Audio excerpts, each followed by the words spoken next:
안녕하세요. 꼬알여사입니다. 오늘은 지난번에 이어서 가장 뛰어난 중년의 뇌 책 이야기를 이어가겠습니다.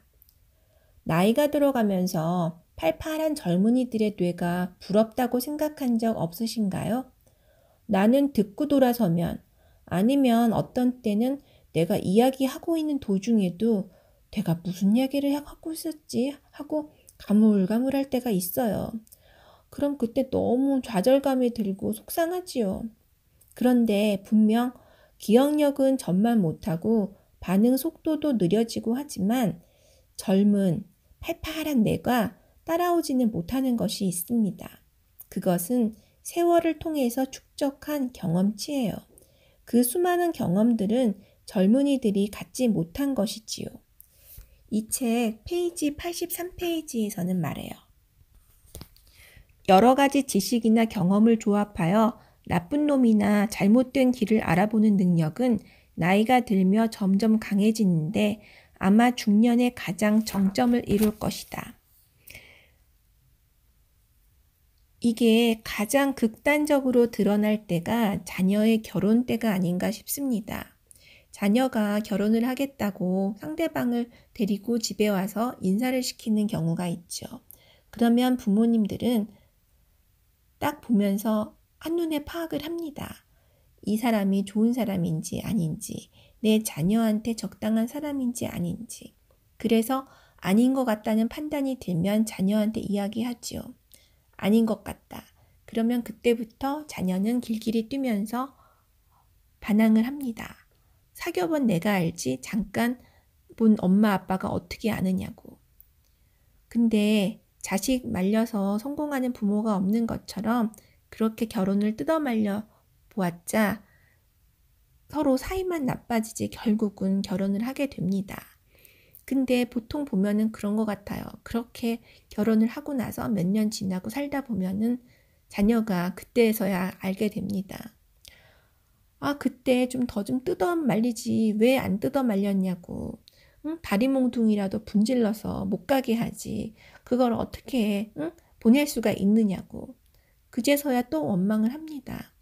근데 참 이거는 겪어보지 않으면 결코 경험이라는 것이 축적되지 않으면 볼 수가 없는 것 같습니다. 그러니까 다들 그걸 알면서도 또 그 길을 가고 후회하고 또 그러는 거겠죠. 자신이 또 부모가 되면 또 그걸 반복을 하고. 이 책 페이지 86페이지에서는 이런 말이 나와요. 윌리엄 제임스라는 사람이 한 말인데 지혜란 무엇을 간과할지 아는 기술이라고. 그러니까 나이가 들면서 알게 되는 것 중에 하나가 하는 것보다 무엇을 안 할 것인지 그걸 선택하는 것이 더 어렵고 중요하며 갖는 것보다 무엇을 버려야 하는지 무엇을 포기해야 하는지 그것을 결정하고 판단하는 것이 더 어렵다는 것. 그러니까 이 지혜라는 것은 삶의 경험이 축적이 되면서 갖게 되는 선물이 아닌가 싶어요. 그래서 또 이 책 87페이지에서는 당신이 사바나에 있고, 그러니까 밀림 같은 거죠. 사자가 당신을 뒤쫓고 있다면 빠른 행동이 위기를 벗어나는 데 도움이 될 거예요. 하지만 우리의 복잡한 세계에서는 더 느리게 가는 것, 두 번 생각하는 것이 좋을 수가 있죠. 요즘 우리 세상에서는 빠른 것만을 강조합니다. 빠름. 완전 속도 강박증이 심한데요. 모두들 속도 중독증에 빠져 있는 것 같아요. 좀 느리게 하고 느리게 갈 수도 있는데 그러면 그거를 굉장히 무능하다고 생각하고 어떻게 보면은 좀 죄악시하는 경우도 있는 것 같아요. 그러니까 모두들 빨리 달려가는데 좀 천천히 가는 사람은 너무 바보 같다, 무능하다. 그러니까 대기만성형이라는 게 요즘에는 좀 인정이 안 되고 있는 것 같죠. 느림의 미학도 있는데 보면은 빠르게 가면 속도 있게 가면 좋은 점도 있지만 너무 빠르게 가다 보면은 놓치고 있는 것도 많은데 보지 못하고 그걸 모르는 거죠. 근데 그걸 나이가 좀 들어서야지 그제서야 좀 알게 되는 것 같아요. 그래서 89페이지에서는 지혜를 가지면, 나이가 들어서 지혜를 가지면 어떻게 달라지나, 흑과 백이 아닌 세상이 회색도 있다는 것, 그리고 회색을 볼 수 있게 된다는 겁니다. 그리고 다양한 관점, 한 가지만이 아니라 이렇게 볼 수도 있고 저렇게 볼 수도 있고, 이건 우유부단한 것이 아니라 좀 포용력 있게 볼 수 있다는 거죠. 그리고 세 번째, 타인에 대해서 느끼는 공감과 연민. 그러니까 나만이 아니라 다른 사람은 어떻게 생각할까? 다른 사람은 이렇게 생각할 수도 있겠구나. 역지사지. 이런 걸 느낄 수가 있게 되는 거죠. 그러니까 나이 든 뇌는 새로운 정보를 맞닥뜨리면 그걸 받아들이는 데는 확실히 젊은 뇌보다는 더 오래 걸리고 굼뜨고 좀 능력이 떨어지는 것 같아요. 그렇지만 그렇게 단순 속도만을 비교하면 그렇지만 그 전에 가지고 있던 그런 경험치, 배경 지식들이 그 나이 든 사람들은 그게 축적된 것이 있기 때문에 거기에다가 새로운 정보를 얹으면 그 두 가지가 시간이라는 것을 통해서 더 폭넓게 논리적인 결론을 도출할 수 있다고 봅니다.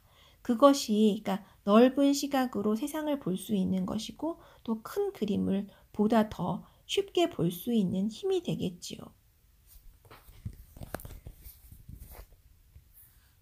그래서 이번 편에서 제가 들려드리는 것을 정리해 드리자면, 그러니까 이제부터는 그런 젊은이에 비해서 결코 중년의 뇌가 그렇게 떨어지는 그런 것이 아니기 때문에 이제부터 그 뇌의 품질을 높이기 위해서 노력해야 한다는 겁니다.